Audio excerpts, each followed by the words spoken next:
اچھا، آج کل سوشل میڈیا اگر کھولے نا تو ایک عجیب سی گڑیا بہت نظر آ رہی ہے، لبوبو۔ جی جی، لوبوبو میں نے بھی دیکھی ہے۔ ہاں، تو کچھ لوگ تو اسے بس ایک نیا ٹرینڈ سمجھ رہے ہیں کہ بھئی یہ کھلونا ہے، لیکن دوسری طرف کچھ حلقے ایسے بھی ہیں جہاں مطلب کافی بحث ہو رہی ہے کہ کہیں یہ کوئی منفی چیز تو نہیں یا منحوس تو نہیں سمجھا جا رہا ہے اسے۔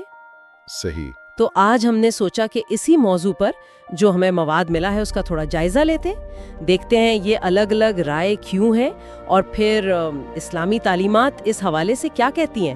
بالکل، اور یہ واقعی دلچسپ بات ہے کہ کیسے ایک چھوٹی سی چیز اتنے مختلف بالکل متضاد جذبات پیدا کر سکتی ہے۔ صحیح۔ تو ہمارا مقصد یہی ہے کہ ان مختلف زاویوں کو سمجھیں جو مواد میں سامنے آئے۔ تو شروع کرتے ہیں کہ یہ لبوبو آخر ہے کیا؟ بنیادی طور پہ تو یہ ہانگ کانگ کا ایک برانڈ ہے، پاپ مارٹ، کافی مشہور ہے۔ جی، سنا ہے میں نے۔ ان کی بنائی ہوئی ایک چھوٹی سی کلیکٹیبل گڑیا ہے، مطلب جمع کرنے والی۔ اس کا ڈیزائن تھوڑا سا ہٹ کر ہے۔ کیسا ڈیزائن ہے؟ جانور جیسا چہرہ ہے، دانت تھوڑے لمبے سے ہیں اور تیوریاں چڑھی ہوئی ہیں جیسے غصے میں ہو۔ آنکھیں بھی تھوڑی وہ غیر معمولی سی ہیں۔ اچھا۔ اسے اکثر لوگ کہتے ہیں کیوٹ اینڈ اگلی مکس، مطلب پیاری بھی اور تھوڑی عجیب یا بدصورت بھی۔ سمجھ گیا، وہ جو جاپانی میں کوائی کووائی کہتے ہیں شاید۔ ہاں، شاید ویسا ہی کچھ۔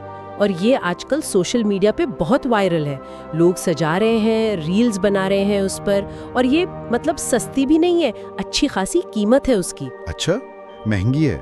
تو یہ جو کیوٹ اینڈ اگلی والی بات ہے نا، یہ آج کل ڈیزائن میں ایک ٹرینڈ بھی ہے، شاید یہی چیز لوگوں کو پسند آ رہی ہے، یہ غیر معمولی پن ہو سکتا ہے۔ مگر جیسا آپ نے کہا، بات صرف ڈیزائن کی نہیں ہے، مواد یہ بھی بتا رہا ہے کہ ایک طبقہ ہے جو منفی جذبات کی علامت سمجھ رہا ہے، جیسے نفرت ہو یا غصہ ہو۔ ہاں، ان کا کہنا ہے کہ چہرہ فطری نہیں لگتا، کچھ کہتے ہیں جن جیسا ہے یا بھوت جیسا۔ جی، اور کچھ والدین کا ذکر بھی ہے کہ ان کے بچے اس سے ڈرتے ہیں، اسے کسی بری چیز کی علامت کے طور پر دیکھ رہے ہیں۔ بالکل، لیکن پھر دوسری طرف وہ لوگ بھی ہیں، جیسا مواد میں ہے، جو کہتے ہیں کہ بھئی یہ صرف آرٹ ہے، تخلیق ہے، مطلب اسے اتنا سنجیدہ نہ لیا جائے۔ ہاں، کہ یہ پاپ کلچر کا حصہ ہے، ڈیزائن مختلف ہے تو کیا ہوا، ضروری تو نہیں کہ شیطانی ہو۔ وہ کہتے ہیں کہ اسے خامخواہ منفی معنی پہنائے جا رہے ہیں۔ تو بنیادی طور پر یہ تشریح کا معاملہ بن جاتا ہے کہ آپ اسے کس نظر سے دیکھتے ہیں۔ صحیح۔ اور یہیں سے پھر وہ سوال اٹھتا ہے، خاص طور پر ہمارے معاشرے اور دینی پس منظر میں، کہ اسلام اس بارے میں کیا کہتا ہے۔ جی، یہ اہم ہے۔ دیکھیں، اسلام کا جو عمومی اصول ہے نا، جی وہ تو یہی کہتا ہے کہ ہر وہ چیز جو انسان کی فطرت پہ یا ایمان پہ یا سوچ پہ غلط اثر ڈالے، منفی اثر، ہاں، منفی اثر ڈالے یا کہیں گمراہی کی طرف لے جائے، تو اس سے بچنا چاہیے۔ بالکل، اور تصاویر یا مجسموں کے بارے میں تو احادیث میں واضح ممانعت بھی ہے، خاص طور پہ اگر وہ تکبر یا شرک، جی، یا غلط نظریات کو فروغ دینے کے لیے ہوں۔ بالکل صحیح۔ لیکن عام کھلونوں کا کیا حکم ہے؟ اسلام میں بچوں کے کھلونوں کی تو اجازت ہے نا؟ ہاں، اجازت تو ہے۔ جی، گنجائش ہے، لیکن اس کی بھی کچھ شرائط ہیں۔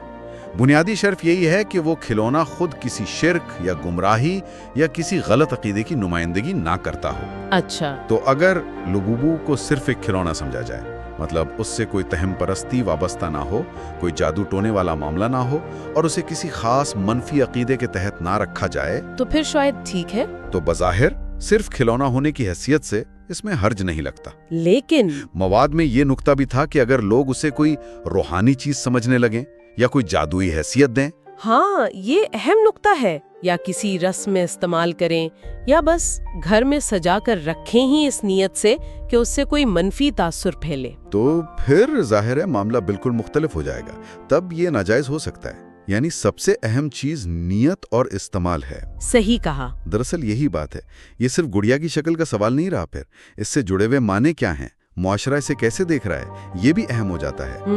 اگر کوئی چیز معاشرے میں بڑے پیمانے پر منفی سمجھی جا رہی ہے یا خوف کی علامت بن گئی ہے، چاہے بنانے والے نے ایسا نہ بھی سوچا ہو، تو ایک مسلمان کو سوچنا چاہیے کہ کیا اسے گھر میں لانا رکھنا مناسب ہے۔ ہاں، یہ بھی سوچنے کی بات ہے کہ کیا یہ وقت، پیسہ اور اپنی ذہنی توجہ کا صحیح استعمال ہے؟ بالکل. تو خلاصہ یہ ہوا کہ لبوبو ایک ایسی مثال بن گئی ہے جو دکھاتی ہے کہ ایک ہی چیز کو کتنے الگ الگ زاویوں سے دیکھا جا سکتا ہے. جی. اور اسلامی نقطہ نظر جو ہے وہ حتمی طور پہ فرد کی اپنی نیت پر، اس کے استعمال کے طریقے پر اور اس چیز سے جڑا جو مجموعی تاثر ہے اس پر منحصر کرے گا. بالکل صحیح.